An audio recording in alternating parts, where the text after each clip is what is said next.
एक ब्राह्मण के 5 बेटियां थीं। पांचों शिव जी की पूजा पाठ किया करती थी, दिया जलाती थी और 5 दिन तक सुहाग की कहानी सुनती थी।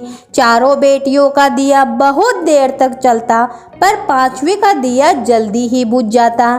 बेटी ने घर आकर माँ से भी कहा तो माँ बोली कि बेटी तू उसमें घी ज़्यादा डाला कर। थोड़े समय बाद 5 का विवाह कर दिया।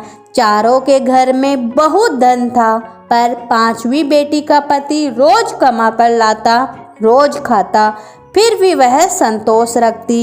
एक दिन 5वीं बेटी का पति थोड़ी ही लकड़ियां जंगल से काटकर बेचने लाया, तो उसने पूछा, आज इतनी ही लकड़ियां कैसे लाए हो? पति ने बोला, आज मेरी तबीयत ठीक नहीं है। इस पर 5वीं बेटी ने कहा, कोई बात नहीं। दूसरे दिन उसका पति जंगल जाने लगा, तो बेटी ने कहा, मैं भी आपके साथ चलूंगी। दोनों साथ जंगल को गए, थोड़ी लकड़ियां काटी और पति की तबीयत बिगड़ने लगी और वह बेहोश होकर गिर पड़ा। जंगल में दूर दूर तक कोई नहीं दिखता। अब वो उसे साथ लेवे तो वो उठे नहीं और छोड़ भी नहीं सकती। उसने गोद में पति का सिर रखकर सुलाया और विलाप करने लगी कि मैंने ऐसा क्या पाप किया जो मेरा पति उठता ही नहीं है। उसी समय उधर से भगवान शिव जी और माता पार्वती जी पृथ्वी पर भ्रमण करते हुए आए। भगवान शिव जी और माता पार्वती से बोले, देखो इसके साथ कितना बुरा हुआ है। पार्वती जी बोली, भोलेनाथ हमें उसकी मदद करनी चाहिए। उसके पास हाल पूछा तो उसने सब बात कह सुनाई। सब हाल जानकर भगवान शिव जी बोले, इसे लेकर घर क्यों नहीं जाती है, यह तो मर गया। तब बेटी बोली, मैं तो कहीं नहीं जाऊंगी और रोने लगी।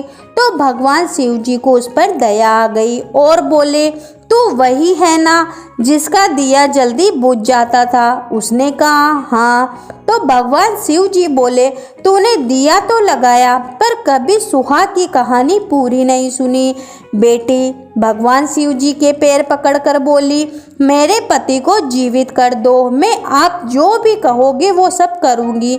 भगवान शिव जी ने अमृत के छींटे दिए और उसका पति अंगड़ाई लेता बैठ गया और बोला, मुझे तो बहुत अच्छी नींद आई। पत्नी बोली, ऐसी नींद दुश्मन को भी नहीं आवे।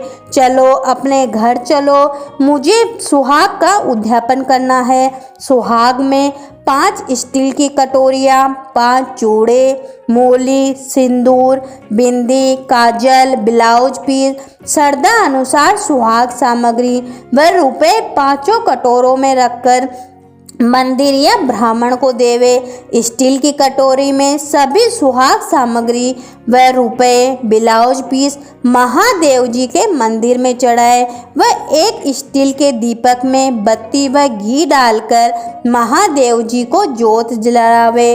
बाकी 4 कटोरी और सुहाग सामग्री को अपनी बहन बेटियों और ब्राह्मण को आप दे सकते हो। उसने घर आकर विधि विधान से उद्यापन किया।